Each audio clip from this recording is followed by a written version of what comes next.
ជំរាបសួរបងប្អូនទាំងអស់គ្នាថ្ងៃនេះខ្ញុំសូមមកបង្ហាញអំពីប្រភេទទឹកឃ្មុំឆៅជាទឹកឃ្មុំកសិដ្ឋានចិញ្ចឹមនៅកម្ពុជាទូទាំងកសិដ្ឋានទាំងអស់ដោយបងប្អូនបានដឹងហើយថាបច្ចុប្បន្នប្រទេសកម្ពុជារបស់យើងគឺមានបងប្អូនប្រជាកសិករដែលគាត់ប្រកបជាមួយនឹងរបរនៃការចិញ្ចឹមឃ្មុំបែបធម្មជាតិមានទៅតាមតំបន់នៃរុក្ខជាតិផ្សេងគ្នា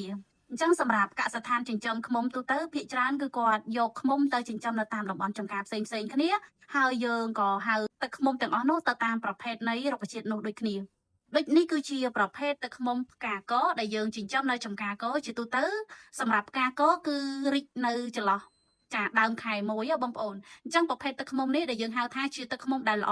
អដាច់គេសម្រាប់កសិដ្ឋានទឹកឃ្មុំទូទាំងកម្ពុជារបស់យើងតែម្ដងដោយបងប្អូនបានដឹងហើយថាដើមកវាមានសារធាតុចិញ្ចឹមល្អច្រើនសម្រាប់សុខភាពសំបីតែជ័រកក៏ជាឱសថសម្រាប់សុខភាពផងដែរអញ្ចឹងទឹកដមរបស់រុក្ខជាតិមួយប្រភេទនេះគឺវាល្អខ្លាំងមែនទែនចំពោះសុខភាពរបស់បងប្អូនទាំងអស់គ្នាងាកមកមើលជាមួយនឹងពណ៌នៃប្រភេទទឹកឃ្មុំផ្កាកវិញនៅពេលដែលយើងប្រមូលផលថ្មី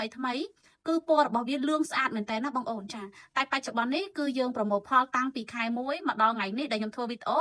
ចាគឺចុងខែ9អញ្ចឹងរយៈពេលនៃការប្រមូលផលទឹកឃ្មុំផ្កាកនេះគឺបានរយៈពេល9ខែហើយតែបងប្អូនមើលពណ៌សម្បុរនៃប្រភេទទឹកឃ្មុំមួយនេះគឺស្អាតខ្លាំងមែនទែនអញ្ចឹងបើសិនជាបងប្អូនទាំងអស់គ្នាទិញទឹកឃ្មុំផ្កាកនៅកសិដ្ឋានណាមួយបងប្អូនអាចមើលពណ៌សម្គាល់បានណាថាតើទឹកឃ្មុំផ្កាកមានពណ៌បែបនេះដែរឬក៏អត់បើសិនជាទឹកឃ្មុំផ្កាកតែពណ៌វារៀងកម្ៅជាងនោះអាចនឹងជាទឹកឃ្មុំដែលសល់តាំងពីរដូវនៃការប្រមូលផលវគ្គមុនជាដើមឬមួយក៏បងប្អូនថ្លឹងថ្លែងទៅតាមរសជាតិហើយនឹងក្លិននៃប្រភេទរុក្ខជាតិមួយប្រភេទនេះ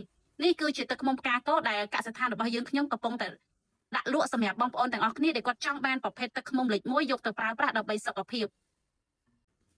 ចំណែកនេះវិញគឺជាប្រភេទទឹកឃ្មុំផ្កាកស៊ូចម្រុះជាទូទៅសម្រាប់កសិដ្ឋានចិញ្ចឹមឃ្មុំនៅកម្ពុជាគឺយើងចិញ្ចឹមនៅចំការកស៊ូចន្លោះចាប់ពីខែ2រហូតដល់ចុងខែ4ឈានចូលដល់ដើមខែ5ណាបងប្អូនអញ្ចឹងប្រភេទរុក្ខជាតិមួយនេះគឺវាខាប់ល្អពណ៌របស់វារាងកម្ៅជាងទឹកឃ្មុំផ្កាកក៏ប៉ុន្តែកំហាប់ជាតិទឹកគឺទឹកឃ្មុំខាប់ល្អមិនត្រឹមតែប៉ុណ្ណឹងទេចាប្រភេទទឹកឃ្មុំផ្កាកស៊ូនេះគឺជាទឹកឃ្មុំខែប្រាំងពេញលក្ខណៈមានន័យថាយើងប្រមូលផលចន្លោះខែ2ខែ3និងខែ4អញ្ចឹងសម្រាប់ទឹកឃ្មុំដែលខ្ញុំកំពុងតែបង្ហាញជូនបងប្អូននេះគឺយើងប្រមូលផលវគ្គចុងក្រោយគឺនៅខែ4ណាបងប្អូនអញ្ចឹងទឹកឃ្មុំនេះគឺជាទឹកឃ្មុំខែប្រាំងពេញលក្ខណៈតែបច្ចុប្បន្នគឺយើងអត់មានលក់ទេណាបងប្អូននៅសល់តែ2ដបទុកសម្រាប់ធ្វើវីដេអូបង្ហាញជូនបងប្អូនតែប៉ុណ្ណោះអញ្ចឹងសម្រាប់ពណ៌នៃប្រភេទទឹកឃ្មុំផ្កាកស៊ូចម្រុះនៅកសិដ្ឋានរបស់ខ្ញុ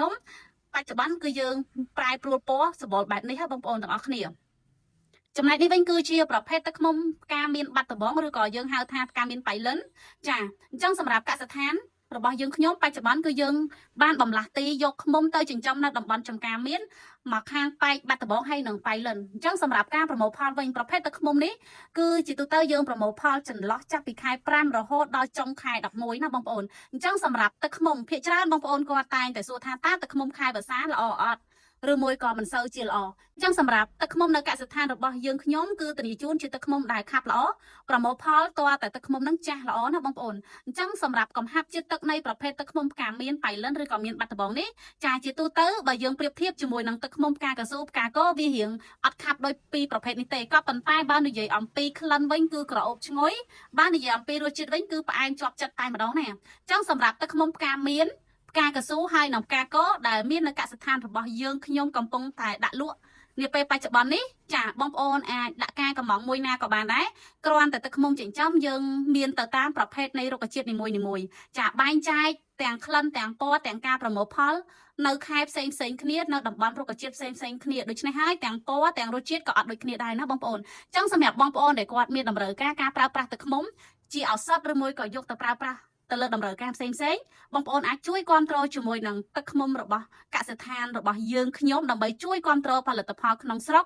ជួយលើកដំកើងផលិតផលក៏ដូចជាជីវភាពរបស់ប្រជាកសិករខ្មែរហើយធានាជូនគ្រប់ផលិតផលចេញពីកសិដ្ឋានរបស់យើងខ្ញុំជាផលិតផលចិញ្ចឹមចេញពីកសិដ្ឋានផ្ទាល់មិនមានការនាំចូលជាពិសេសលក់អត់បន្លំបងប្អូនទាំងអស់គ្នាទេចាទិញយកទៅមិនពេញចិត្តចាអាចធានាជូនលុយវិញគ្រប់ចំនួនតែម្ដងអញ្ចឹងសម្រាប់ព័ត៌មានលម្អិតបងប្អូនអាចធ្វើការ comment ឬមួយក៏ឆាតចូល page ដើម្បីចង់ដឹងលម្អិតហើយសម្រាប់បងប្អូនដែលចង់ដឹងថាតើរវាងទឹកឃ្មុំទាំង3នោះវាមានចំណុចពិសេសបែបណាទៀតបងប្អូនកុំភ្លេចតាមដានជាមួយនឹងវីដេអូរបស់នាងខ្ញុំនៅបន្ទាប់ទៀតផងដែរសូមអរគុណច្រើនសូមគោរពលា